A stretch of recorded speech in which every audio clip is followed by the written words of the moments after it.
안녕하세요. 책 읽어주는 그녀, 라라입니다.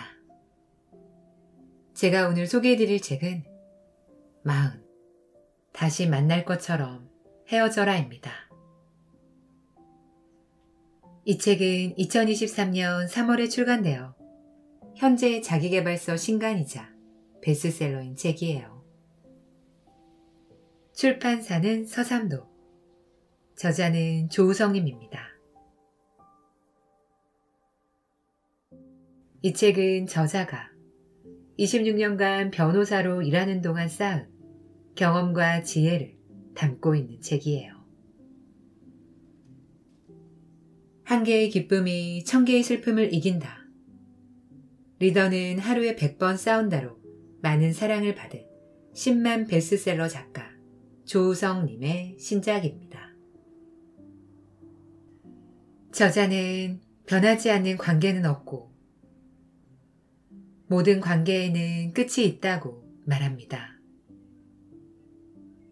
나이를 먹어도 여전히 사람이 어려운 우리에게 이 책은 인간관계에 대한 현명한 조언을 전해줍니다. 데일 카네기 인간관계론, 사람을 얻는 기술과 같은 자기계발 스테디셀러, 논어, 사기, 한비자 등 인문고전 필독서를 바탕으로 26년차 변호사로 쌓은 비즈니스 사례와 관계의 지혜를 알려주고 있습니다. 우리는 살아가면서 많은 관계 속에서 때론 흔들리기도 하고 때론 힘을 얻기도 합니다. 40이란 나이에 인생의 후반전이 마냥 쉽지만은 않습니다. 각자 처한 자리와 상황이 모두 다르기에 완벽한 답이 없을지도 모릅니다. 그런 우리에게 저자는 영원히 변하지 않는 관계란 없음을 인정하고 끝이 있다는 사실을 알기에 현재에 충실하되 끝났을 때는 겸허히 받아들이는 기술이 필요하다고 말합니다. 저는 이 책을 보면서 살아가면서 만나게 되는 관계에 대한 해결점을 찾을 수 있었어요. 고민이 있을 때마다 침대 머리맡에 두고 꺼내보면 조언을 얻을 수 있는 멋진 책이에요. 그럼 저와 함께 일과 삶을 성공으로 이끄는 인간관계의 기술을 만나시러 책 속으로 들어가 보실게요.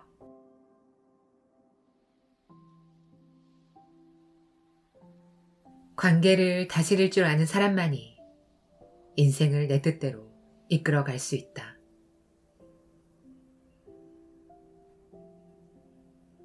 우리는 보통 관계를 많이 맺을수록 좋다고 생각하고 무리하게 수를 늘려간다.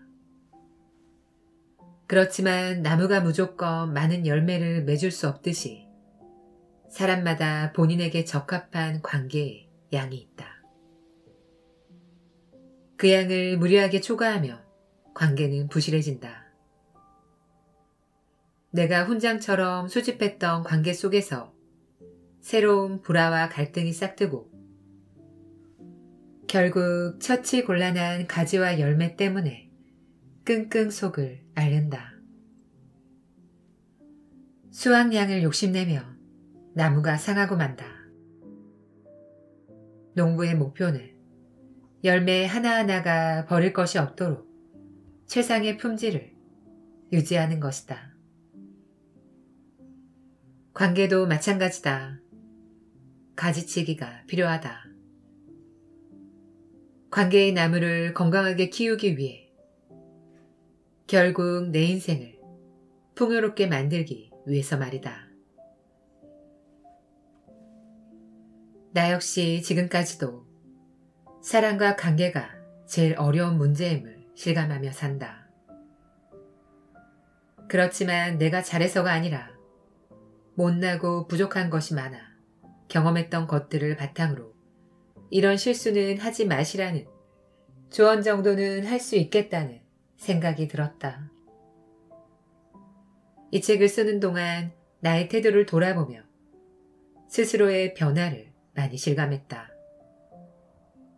40에서 한 번, 50에서 한 번, 나이의 앞자리가 바뀌는 동안 젊었을 때에 비해 조금은 둥그러지지 않았나 싶다. 연륜이 쌓이면서 옆에서 보고 들으며 경험한 것들이 모이니 사람도 세상도 새롭게 보이는 것들이 많았나 보다.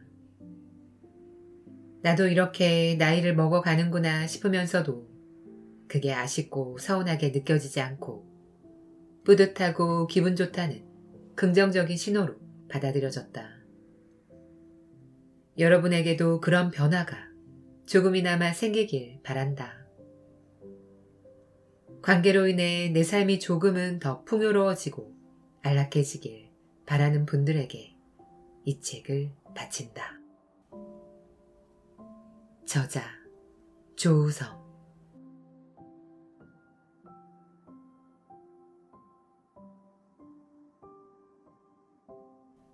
적극적으로 나서야 할 때를 놓치면 위험하다.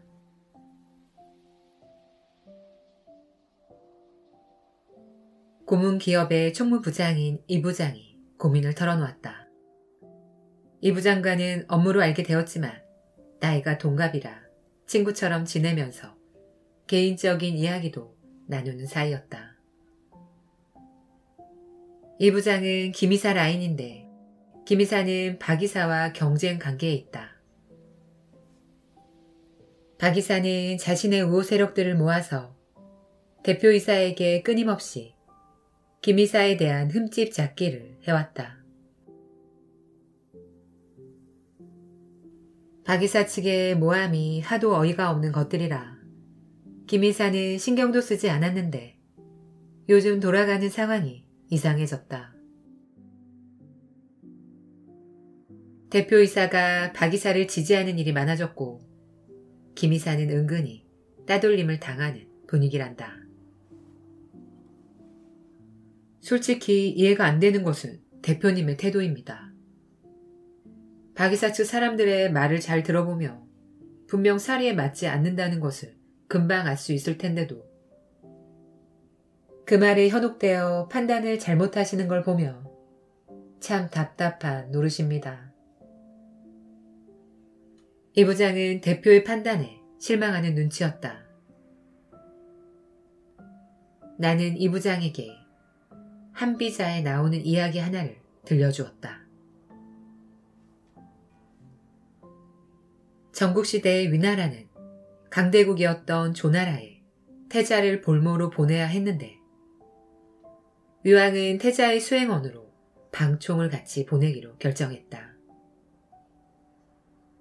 볼모로 떠나면 언제 다시 위나라로 돌아올지 기약이 없기에 위나라 조정에서 착실히 입지를 키워가던 방총으로서는 예상치 않은 일이었다.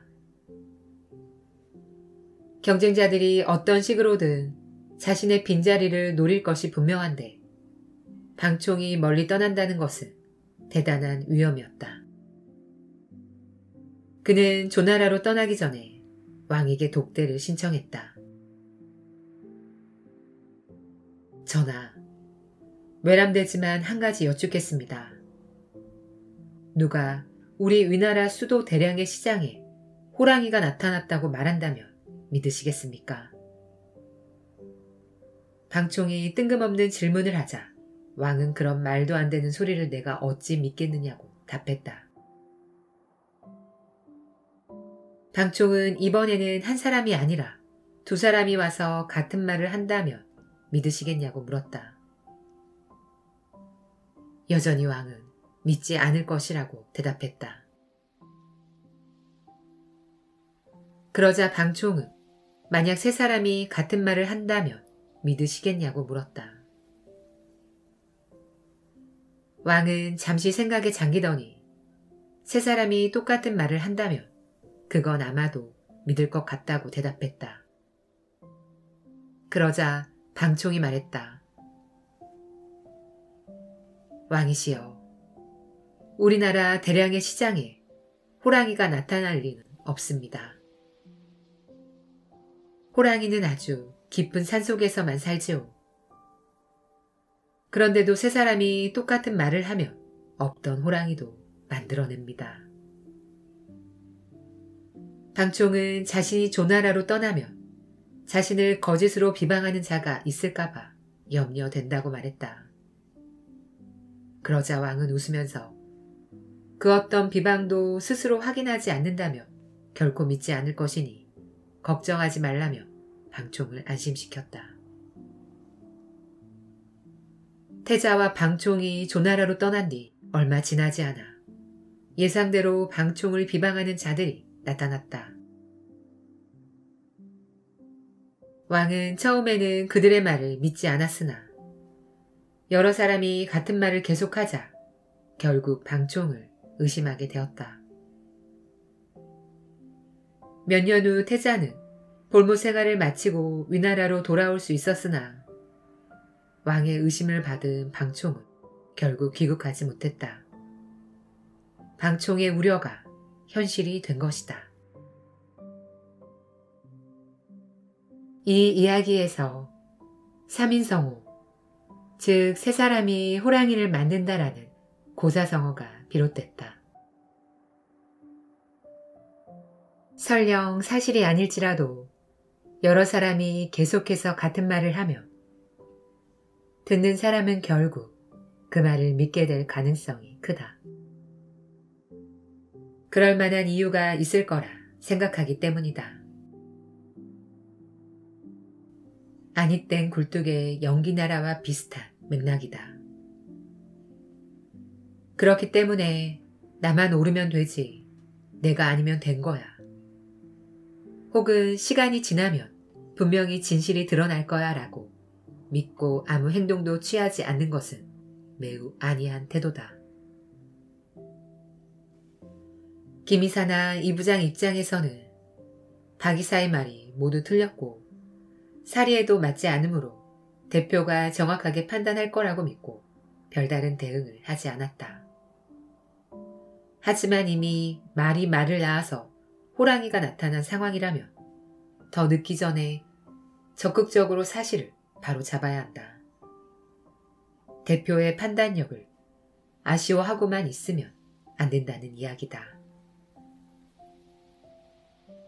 언젠가 텔레비전에서 3의 법칙에 대한 실험을 본 적이 있다. 사람들로 붐비는 길거리에서 아무것도 없는 하늘을 가리키며 마치 뭔가 있는 것처럼 뚫어지게 쳐다본다. 한 사람이 그렇게 할 때와 두 사람, 세 사람이 할 때 어떤 차이가 있는지를 확인하는 실험이었다. 한 사람이 하늘을 올려다 볼 때는 지나가는 사람들이 거의 관심을 두지 않았다. 두 사람이 동시에 하늘을 올려다 볼 때는 한두 면 정도가 힐끗 하늘을 쳐다보더니 아무것도 발견하지 못하자 가던 길을 계속 갔다. 세 사람이 동시에 하늘을 쳐다보자 극적인 장면이 연출되었다.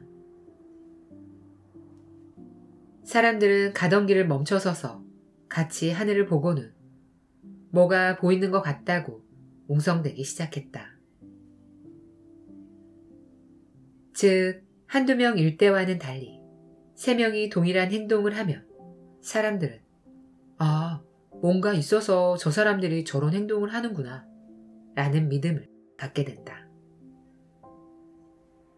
예전에는 억울한 일이 생기면 가만히 있으면 헛소문은 다 가라앉고 진실이 밝혀진다라고 말하기도 했다.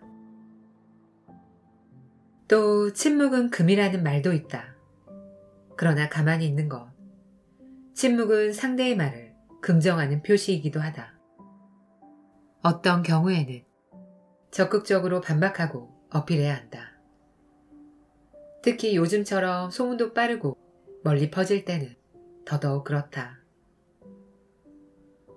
호랑이가 자꾸 나타나기 전에 잡아야 한다. 저절로 사라질 거라 믿으며 버티다가는 잡아먹힐 수도 있다.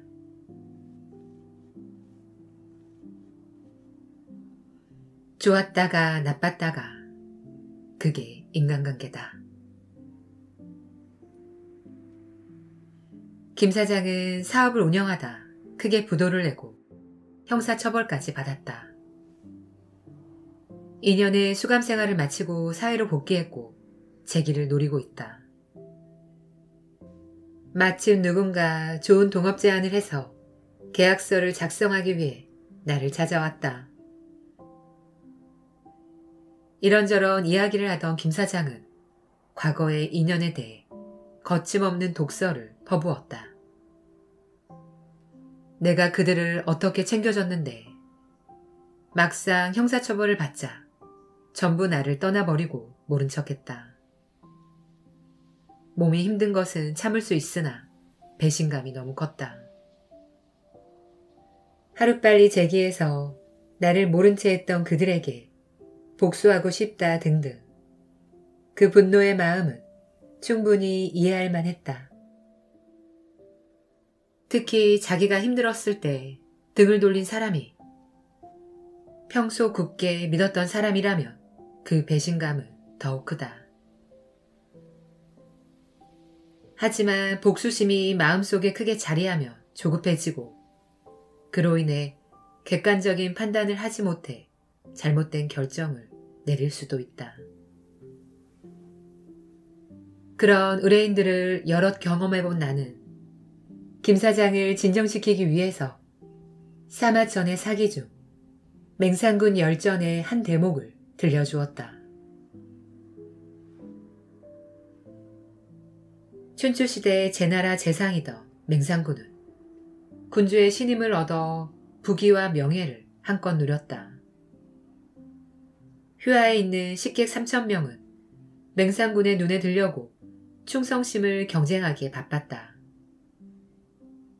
그런데 제나라 왕이 바뀌고 세자가 왕이 되자 새로운 왕은 맹산군을 견제할 필요가 있다고 판단해 맹산군을 제상의 자리에서 물러나게 했다. 한순간에 부와 권력을 잃어버리게 되자 그 많던 식객은 다른 주군을 찾아 떠나버렸다. 춘추 전국 시대는 무한 경쟁의 시대라 상황이 바뀌면 새로운 주군을 찾아 여기저기 떠돌아다니는 일이 비일비재했기 때문에 벌어진 일이었다. 그 많던 식객이 다 떠나고 맹산군 옆에 남은 식객은 늙고 볼품없는 풍한이었다. 풍한은 지혜를 발휘해 맹산군을 기어코 다시 제나라 제상으로 등극시켰다. 그러자 썰물처럼 떠나갔던 식객들이 언제 그랬냐는 듯 다시 칭송을 늘어놓으며 맹산군 휘하에 몰려들었다.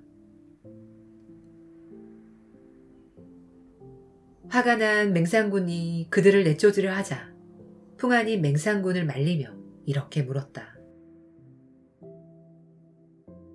사물에는 반드시 이르는 것이 있고 일에는 진실로 그렇게 되는 도리가 있는데 군께서는 이를 알고 계십니까? 맹산군은 화가 난 목소리로 나는 어리석어 선생이 말하는 바를 모르겠소 라고 퉁명스레 답했다. 그러자 풍한은 말을 이었다. 살아있는 자가 반드시 죽는 것은 사물이 반드시 이르는 바요. 부귀할 때 선비가 많고 빈천할 때 친구가 적은 것은 일이 어쩔 수 없는 것입니다. 군이 과거의 지위를 잃고 빈객이 모두 떠나갔던 것을 두고 그들을 원망하는 것은 적절치 않습니다. 그럼에도 그들을 원망한다면 이는 선비들이 다시 군에게 돌아오는 길을 끊어버리는 것과 같습니다. 바라건대 군께서는 옛날처럼 객을 대우하여 주십시오.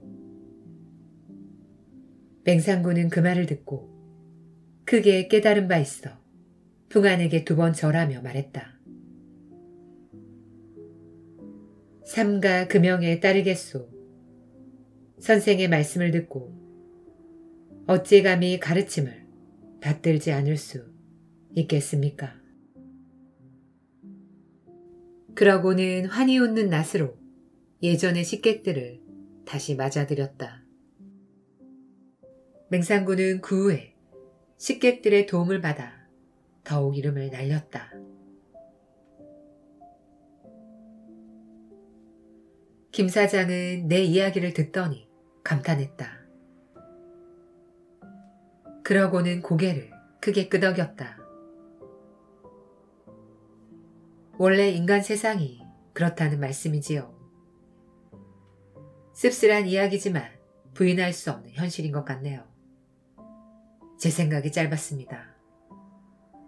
새롭게 시작해야 하는데 하마터면 또 적을 만들 뻔했습니다. 고맙습니다. 풍안의 말을 듣고 깨우친 맹상군이나 내 이야기를 듣고 마음을 바꾼 김 사장 모두 마음의 그릇이 큰 사람이다. 추사 김정희가 제주에 귀향을 가자 모든 사람이 그를 외면했다. 하지만 제자 이상정만은 변함없이 추사를 모셨다. 이상적은 역관이었기에 청나라에 갈 일이 많았는데 갈 때마다 고가의 귀한 책을 사서 이를 힘있는 고관이 아닌 추사에게 보냈다. 책을 좋아하는 추사에게는 더없이 고마운 선물이었다. 이런 이상적에게 고마움의 표시로 추사가 그려준 그림이 추사의 세안도다. 논어에 나오는 날이 추워진 뒤에야 소나무와 잣나무가 여전히 푸르다는 것을 알 수 있다라는 말에서 주제를 따온 그림이다. 고관대작에게 이 귀한 책을 선물하면 자네의 출세에도 도움이 될 텐데 이미 끈떨어진 나를 이렇게 생각해 주다니 자네야말로 소나무와 잣나무로세라는 추사의 마음이 담겨 있다. 이렇듯 상황이 변했는데도 한결같은 마음을 가진 것은 논어의 공자도 추사 김정희 선생도 특별히 언급할 만큼 어려운 일이다. 관계는 좋았다가 나빠질 수 있고 나빴다가 좋아질 수 있다. 내 상황이 좋지 않을 때는 상대와 거리감이 생기거나 상대가 떠나갈 수도 있음을 인정해야 한다. 그 사람이 떠나갔다고 해서 미워하지 말고 또 내 상황이 좋아져서 그가 다시 돌아왔을 때 왜 그랬는지 캐묻지 말라. 씁쓸할 수는 있으나 분노하거나 곱씹느라 큰일을 망쳐서는 안 된다.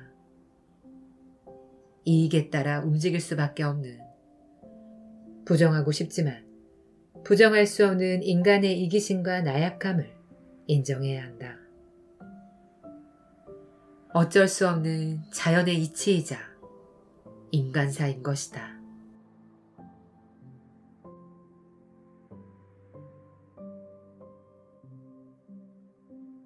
지금까지 책 읽어주는 그녀 라라였습니다.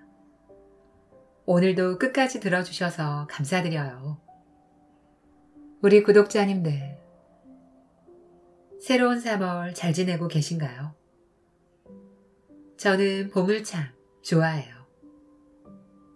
따뜻한 햇살, 바람이 사람을 행복하게 하거든요.